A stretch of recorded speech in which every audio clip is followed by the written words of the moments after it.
मध्य प्रदेश लोक सेवा आयोग ने पीएससी 2020 का रिजल्ट जारी किया। इसमें निधि भारद्वाज को दूसरा स्थान मिला। महिला वर्ग में वे पहले स्थान पर हैं। निधि भारद्वाज 2016 से लगातार इस परीक्षा की तैयारी में जुटी हुई थी। निधि 2019 में भी परीक्षा में सम्मिलित हुई थी। हालांकि उन्हें सफलता नहीं मिली थी। ऐसे में निधि ने हिम्मत नहीं हारी और अपने लक्ष्य के प्रति पूरी ईमानदारी के साथ डटी रही।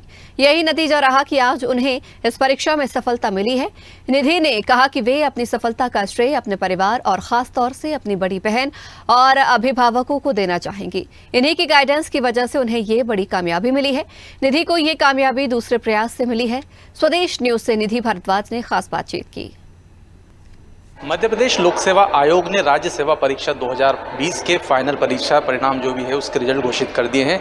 इस वक्त हमारे साथ एमपी की दूसरे नंबर पर रैंक लाने वाली निधि भारद्वाज है। इस वक्त निधि जी, अगर पूरी सफलता देखें तो किस तरह का मूल मंत्र रहा इस सफलता का, क्योंकि बड़ा अचीवमेंट है ये? मेरा मूल मंत्र रहा, पहला हार्डवर्क नहीं छोड़ना है, धैर्य बिल्कुल बनाए रखना है और कंटिन्यूसली काम करना है। इन तीनों में से एक भी चीज़ अगर आपने छोड़ दी तो फिर सिलेक्शन मुश्किल है, क्योंकि लंबा प्रोसेस है और बहुत मेहनत भी मांगता है। तो मैंने धैर्य बनाए रखा और हार्डवर्क करती रही। 2019 में भी आपने परीक्षा दी थी, उसके बाद 2020 में जो है सफलता हासिल हुई। किस तरह का पूरी जो है आपका ये जो चरण रहा, किस तरह का रहा? सर, मैंने 2019 में जो परीक्षा दिया था उसमें मेरा प्रीलिम्स ही क्लियर नहीं हुआ था, कुछ अंकों से रह गया था।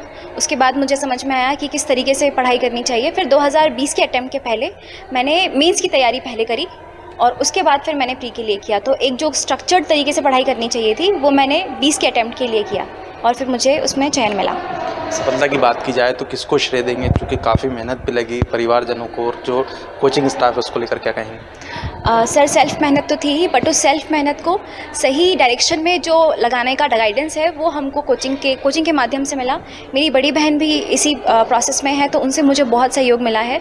कोचिंग से मुझे जो मेरा कंटेंट था, मैं अपने कंटेंट पे बहुत काम करती थी।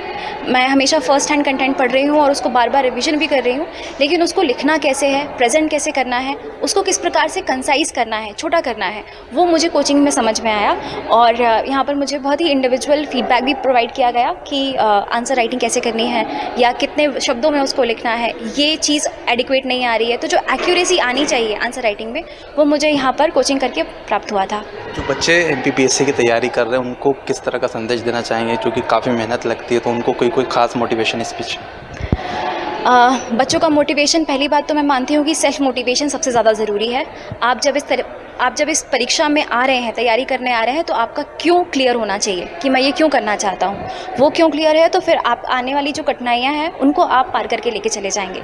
दूसरी बात, जब आप ये कर रहे हैं और आपको ऐसा लगे कि आपके पैर डगमगा रहे हैं तो आप सपोर्ट लीजिए। अपने माता पिता का सपोर्ट लें, दोस्तों का सपोर्ट लें, टीचर्स का सपोर्ट लें, लेकिन इस पूरी जो प्रक्रिया है उसको बीच में छोड़ के नहीं जाएं। मुसीबतें आएंगी, कुछ आ सकती हैं, लेकिन आप अपने जो आत्मबल है और जो अपना उद्यम है वो नहीं त्यागें।